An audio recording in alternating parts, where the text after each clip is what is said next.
Hey everybody, it's Book of Katherine. I hope you're doing well.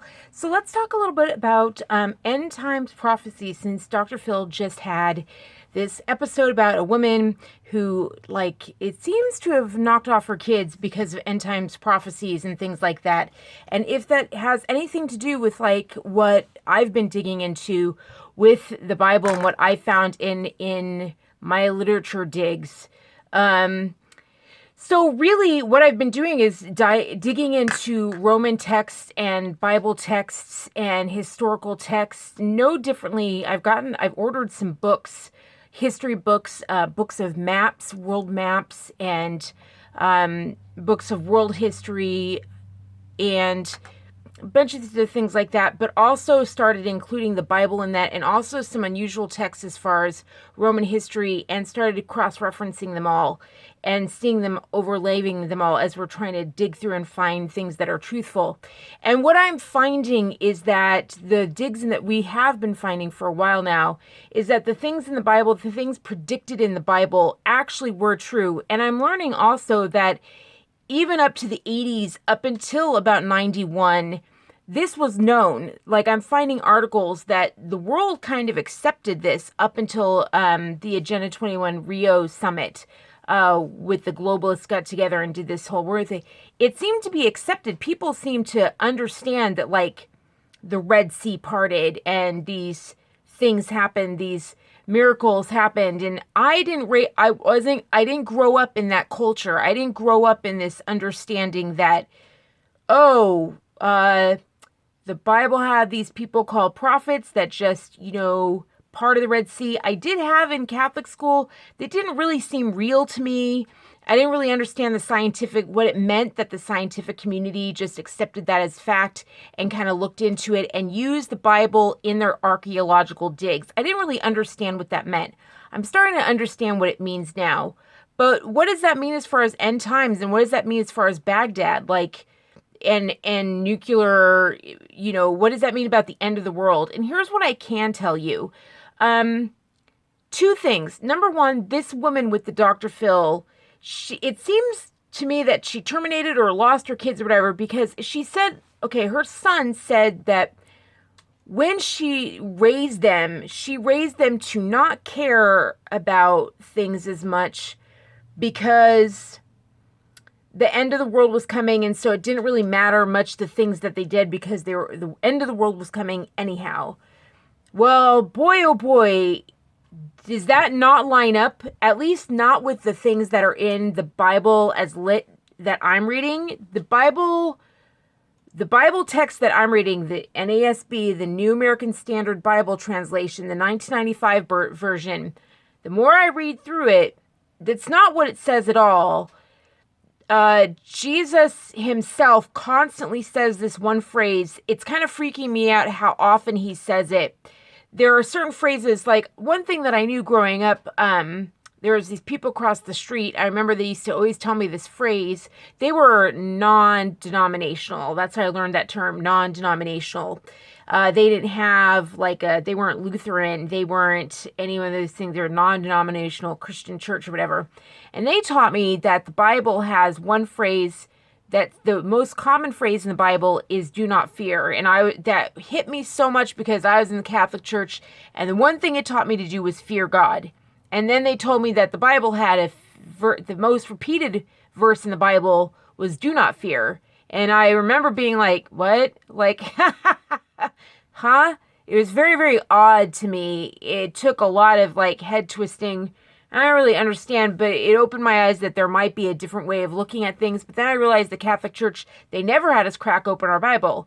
Like, I didn't know what the books of the Bible were. Catholic Church doesn't teach you what the books of the Bible are. And they knew what all the books, they knew how many books there were. They even had tabs in their Bible. They had all these tabs for each book of the Bible. Their Bibles were tabbed. Not in the Catholic Church. There are no tabs. No one looks up anything in the Bible. No one touches it. You touch your hymnal. You don't touch your Bible.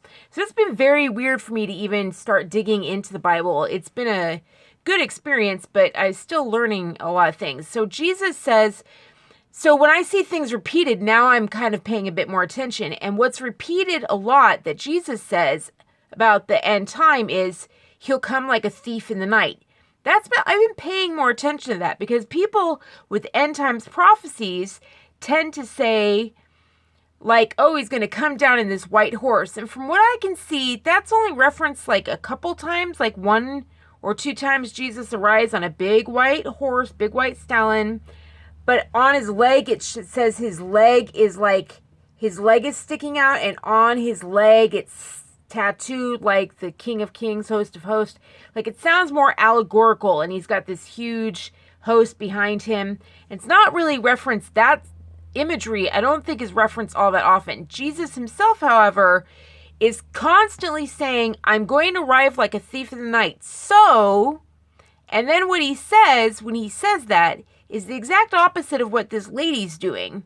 This lady was like, forget it. Forget what you're doing. What you're doing doesn't matter, because the whole world's going to end, which I'll get to in a second. So he says, I come in like a thief in the night, and he says, so be on your guard, like be waiting for me.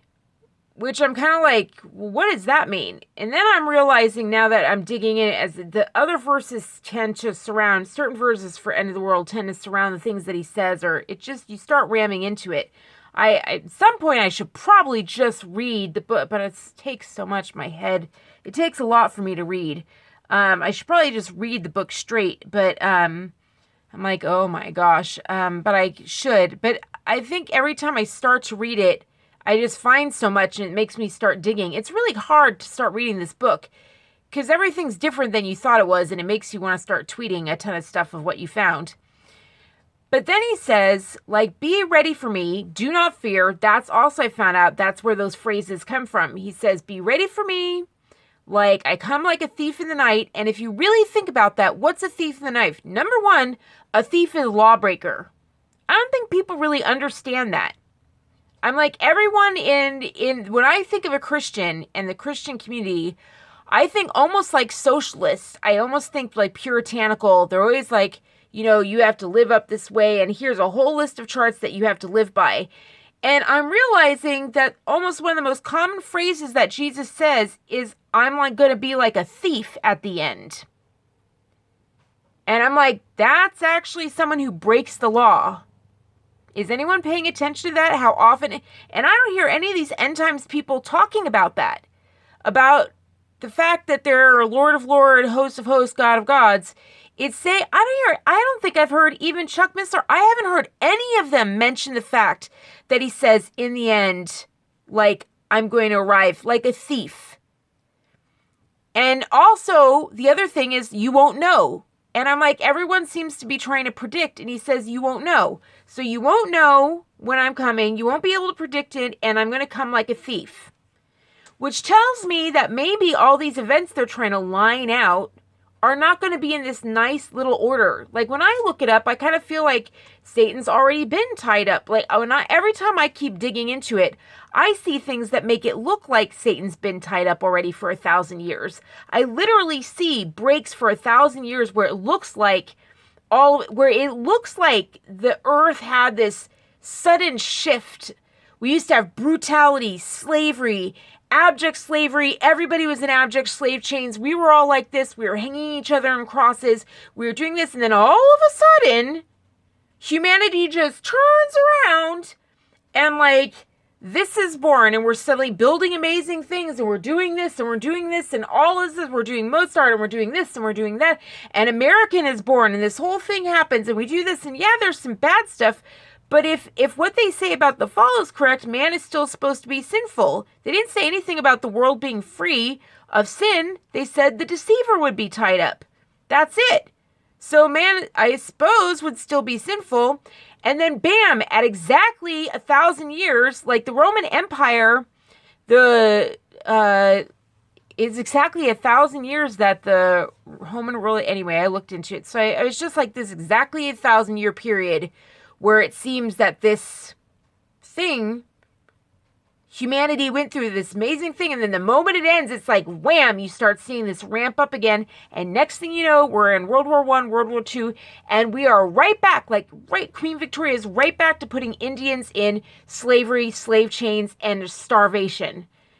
Almost immediately, within 30 years, back to slavery, slave chains. No, not less than that. It was slave ships to Americas. Almost immediate. I was like, wow, just on this massive scale. And I'm like, well, some things look like they may be out of order. You know what I mean? Anyway. So, and I'm like, well, that would be like a thief if it's coming in different orders. Anyway. So what he says is he says, so when I come, just be ready for me. He says, do not fear, do not fear. Just prepare your house, make sure you're ready, and just live by my laws.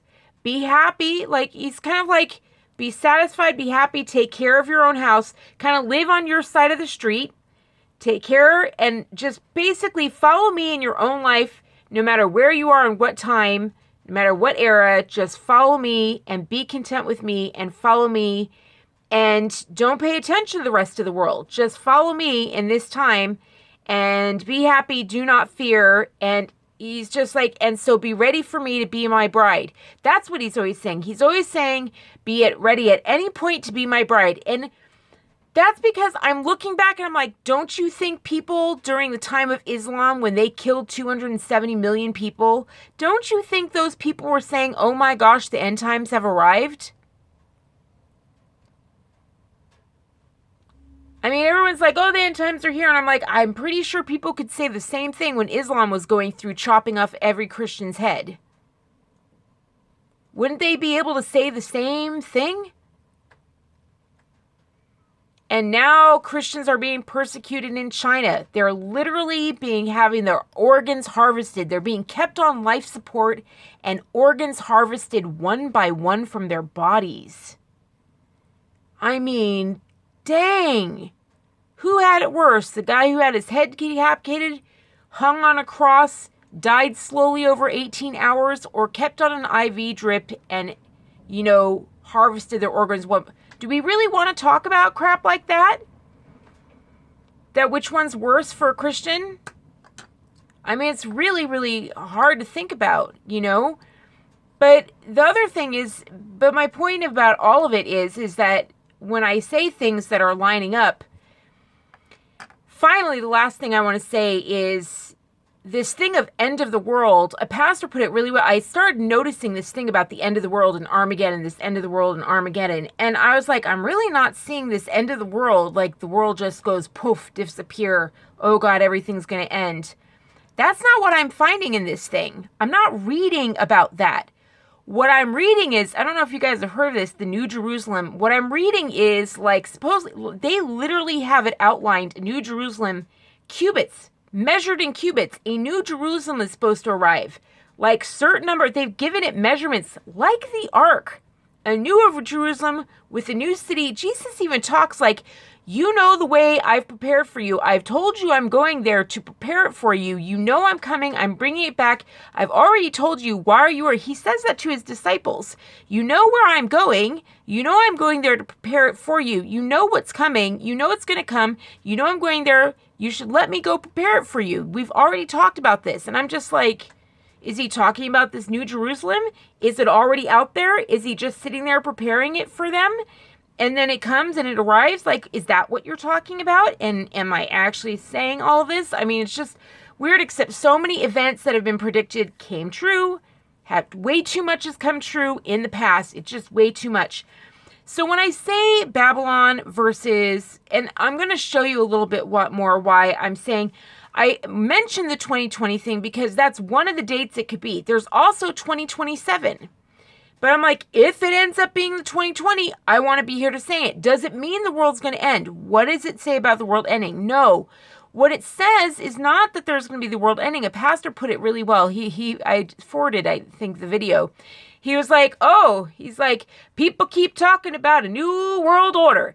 He says, New World Order, there's going to be a New World Order, all right. Oh, I couldn't stop laughing. It was something about the way he said it. I swear, I understand when I watched him do that sermon. When I taught inner city, they all thought that I was part black. They all thought that I had a really good tan back then because of my ballroom dancing. I had such deep tan. And they all were like, oh, you black girl, you black, you black. Actually, my nickname was Little Black. Remember I told you that? My nickname was Little Black. So not that way anymore, but I'm inside all the time.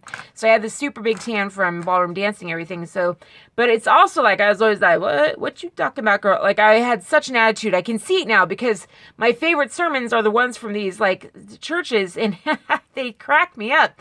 And he was like, you can bet they're gonna be New World Order. I'm like, mm-hmm. And I'm just like, get all into it when I'm watching. I'm like, uh-huh. Yeah, New World. It's like love. I'm like, I'll take anyone who has that reaction to a New World Order. And it's just like, uh-huh. I'm like, oh, I'll go ahead and like, anyone who's not scared about a New World Order, I'm like, I'll cheer them on. Like, fine, you know.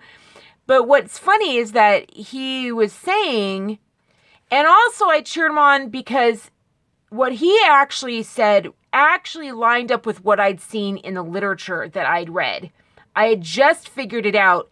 The literature, and I talked it through with my friends, and they were actually backing it up with what they'd found. It turns out that the world's going to be remade. That was a big discovery for me, you guys. It says not that the world's going to end, but that the world's going to be remade. Kind of like just kind of start over again, like kind of like knowing the flood, I guess, huh? Like the world's going to be remade, like totally over again. The world's going to be redone. But it says the world, it doesn't say the earth's going to be remade. The world is going to be remade. I wonder if that means like referring to the stars and the heavens or whatever. And what they talk about with the end of the world and the whole thing of Jesus this is the thing that's concerning, is when they say, well, who is going to be involved in the new world that comes? When Jesus comes back and starts this new world and remakes everything, who's going to be living in the remade world when the tree of life comes back and basically the Garden of Eden returns to the land? That's basically what it is. The Garden of Eden comes back. Bottom line is that the whole world starts over again, but this time it's the Garden of Eden returned with the tree of life. It says the tree of life's at the center of it, and a river flows underneath the tree of life. And we hear about the tree of life being in the Garden of Eden, and when you eat from the tree of life, you live forever and ever. That's why they talk about eternal life. There's supposed to be an eternal Garden of Eden or whatever, or a tree of life in this New Jerusalem, but it's going to go across all the land. So really, it's supposed to be not the end of the world, like destruction. I mean, there are supposed to be 7 plagues and pestilence, but these are a lot of things we're seeing now. Like it says, no one can survive in the sea. I'm like, we're kind of at that now. Nothing can survive in the lakes. I'm like, we're kind of at that now.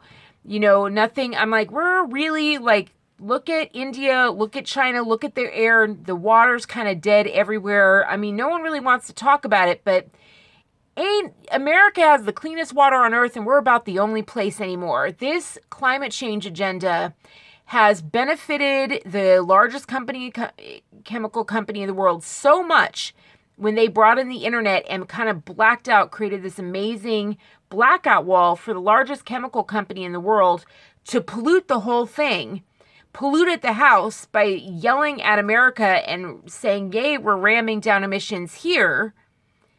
And just going nuts everywhere else, like Japan is dumping nuclear waste into the ocean. But the internet just bans it. They've got these great sensors just filtered it off. And the environmentalists don't say anything about that. The environmentalists say jack about nuclear waste being dumped in the ocean by Japan. They just go, oh, Japan, anime's great. And I'm like, Japan's dumping nuclear waste in the ocean, and it circles around and goes onto, California shores. Who the heck, it goes everywhere. Eventually it hits everything. They're killing off our entire world. They're killing off the planet. And I'm sorry, but it pretty much says that. That's what I'm learning in Revelations. Do you know what Revelation says when it says these bowls and these trumpets? You know what's really kind of sick and crazy? Is that now that I'm reading it, I'm kind of like, reading it as this thing, and I'm like, it actually says these things like, the Lord will allow evil. The Lord will allow Satan to have its way with the earth. So it's not that the Lord's going to come down and like do these things. It says the Lord's going to like take his hand off and just be like, go for it. Do your thing. Like he says, the Lord's going to allow Satan to have his way with pain. It says literally that there will be a plague of pain upon and it says we'll be gnashing our tongues. And I'm like, well, there it is. Like, that's really rough because it's not normal that we have had it anyway. So there's just way too much, and I've talked about that before. But the end of the world is not what people think it is from what I've seen. I haven't really come into it. It's supposed to be this remaking of the world, and who wants to be in on it? Now, there are other things about timing and stuff about, like, raptures. I really have not seen this thing about raptures. From what I've seen, they're basing it on one verse and wishful thinking. From what I've seen, most of what I've seen is the Bible pretty much saying, hey, when you die, if you have this relationship with Jesus, or you've been redeemed by Jesus, if you think that Jesus is your Lord and Savior, or you believe in God, and then when you die, you rise again. Like when Jesus died and he rose again, you get to rise again with Jesus when you die. Well, there's this thing that, you get like a new body or whatever and stuff like that. It's weird to hear them talk about like, oh, we've heard physics of this. And I'm like, you either believe this God created the world or not. Why do you need some physics guy to explain there's a process of it? I'm like, if it's the creator of the world goes snap and it's there. I mean, did you not see the prophets? What did the prophets do? The prophets took a staff, they went whack, and water went boom. The prophets went whack, and the water separated, boom. And they're sitting there going, how is the body raised from the dead? What is the quantum word that's kind of getting explained? And I'm like, wow. It's like it's weird to see what they buy and what they don't buy. How powerful they think their God really is. It's really kind of freaky. It's really kind of neat to sit back as an adult and see what my religion was as a kid, what's realistic, what's not, what's turning out to be kind of true, and then what branches of each thing. So, like end times prophecies, these people, my point is from Dr. Phil, from what I can see how they would say there's so much of end times coming true. I can see a lot of people making a lot of money off of it, creating terror to make money off it. Like I just saw a con guy going to Israel. One of the big things is it says that Israel will come back to God because they left God or whatever. And you actually see that. Like a lot of rabbis are actually saying that Jesus, remember how I said I can't believe that Israel didn't accept Jesus as the Messiah? Well, now I get that now that I've read more, and I said this on Twitter. I was like, well, of course they didn't accept Jesus as their Messiah. Did you read what it said? Like here they believed in their holy God, sorry, from this direction, all this years, for however thousands of years, they believed in this God who would help them defeat every army from every corner of the thing, just to help them war and beat off every army. They could beat off this army, beat off this king, and beat off this. And David could circle thing and knock over a giant, which is interesting. That shows that giants, after what we learned about Nephilim and stuff like that. So all these things, our great and mighty God, and my great and mighty God separated the seas or whatever. And then about 500 years before, right when the Roman prophetess comes along, all of a sudden prophecies about who their Messiah is going to be come along. And they've been like, yeah, this guy will save us from, the Greeks, and save us for Persia, and save us from all of our captors, because they're this little nation against all these. By then, Babylon had come by. By then, there have been super huge kingdoms, and they're like, well, our king is going to come and just trounce you guys. And then the prophecies start coming in, rolling in, going, he'll be meek, and he'll be weak, and he'll be sad, and he will be, beaten, and he will suffer, and he will die, and he will be rejected. And I'm just like, I mean, it's really a dismal. It's basically like all of some prophecies come in that make it sound like, I don't know how to say it, like, it makes it sound like, it doesn't make it sound like it's this nice bag. It makes it sound Like it's this dirty, wet rag. Let me see. I don't know if you can imagine, like, imagine that this rag is used up. Like, this is actually a user. I used it to, soak up liquid I spilled on the carpet, as I always do from my shaken drum. So anyway, but it's pink. I'm like, dang it. Just imagine that it's not pink. Imagine that it's brown and kind of torn up. They describe that as the coming Messiah. Your coming Messiah will be this. It'll be weepy, and you'll hate it, and you will reject it, and I was like, can you imagine the letdown? It's kind of like you can tell Israel had this major boner for their Lord and God. He's so great, and you could just feel this collective, like, as this great Silk Road is going, and they're the major center of trade, and they're like, God put us right here at the center of all the trades of the 3 continents. We're at the center of Asia and Europe and Africa. He has us right here. We're at the center, and when our king comes, we're going to own all 3 of you. And they're like, you're going to send a wimp rag, and he's going to die. And they're just like...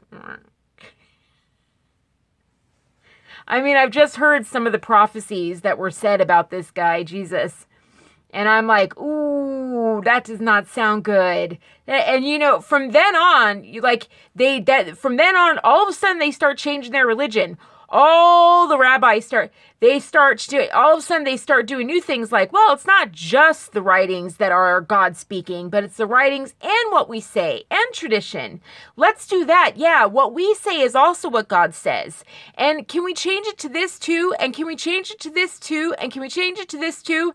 And when they start doing that, whoop, all the prophets starts it goes quiet for 450 years.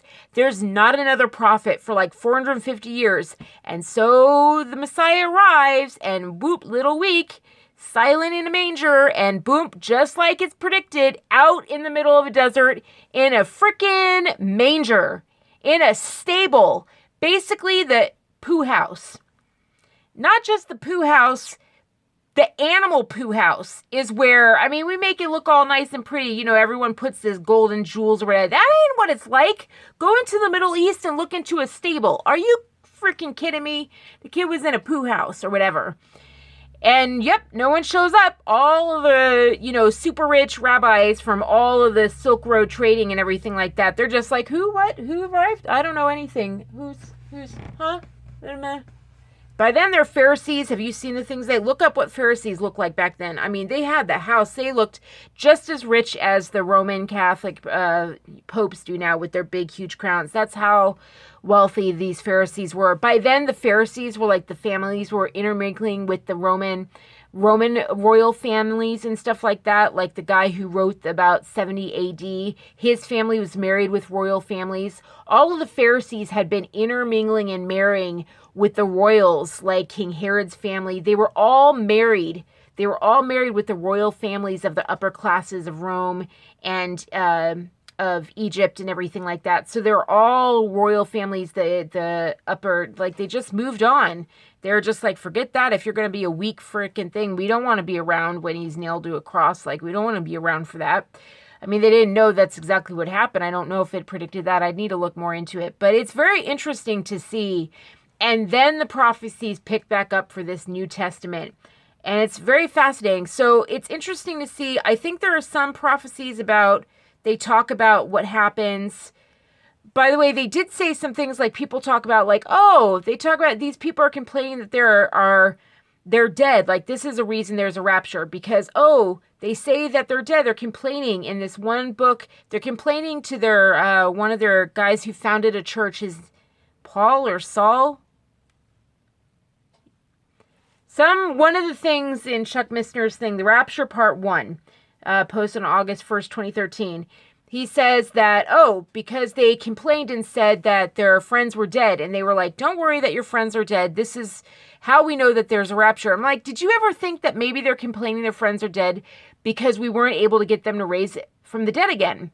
That's one of the miracles this new church kept doing, was raising people from the dead. Maybe they were upset that they weren't raised from the dead, and this guy, Paul or Saul or whatever his face was was saying, no, they do raise from the dead. They raise from the dead afterwards. Like, don't worry about it. Like, we may not raise them from the dead here in this life, but they get raised from the dead after this life. And they say there's rapture that happens afterwards, but there's like one verse to back that up. And there's not really a date of when that happens. If it happens as soon as you die, or if it happens like at the end, there isn't a whole lot to back any of that up. And there's also things of like when Jesus returns, then there's another certain number, then there's a tribulation, everything. And here is one thing I want to say, like the reason why I get kind of upset is because there's plenty of, whereas there's one verse for this rapture thing, one or maybe two verses, there's a lot of verses about the people of the faithful backing the heck up when this tribulation thing happens. There's a time when things don't get so pretty. Like, for example, when Babylon happens, Jesus talks a lot about it. He says, when the coastlands get bad, run for the hills. When this Jesus says it a lot. He says, when things get like this, pretty much when things look like Agenda 21, he says, leave the cities. Get the heck out of the cities and go live into the countryside. And I'm like, you mean like everyone's already doing? Like everyone's leaving California and they're going in? I'm like, what, did all those people read this? Like, we left. Yeah, we left for my health. I didn't know that there was like some commandment to go. It's kind of freaky. And I'm like, I don't know if anyone's reading this, but there's my hands shake. You can see the tremors are coming in, which means I really should stop. If I can see it on video, if I see the actual tremors, that's a bad sign. So I have tape. This is my third tape for the day. So I just wanted to clarify some of these things that, boy, as far as the end of the world comes, I don't know if there's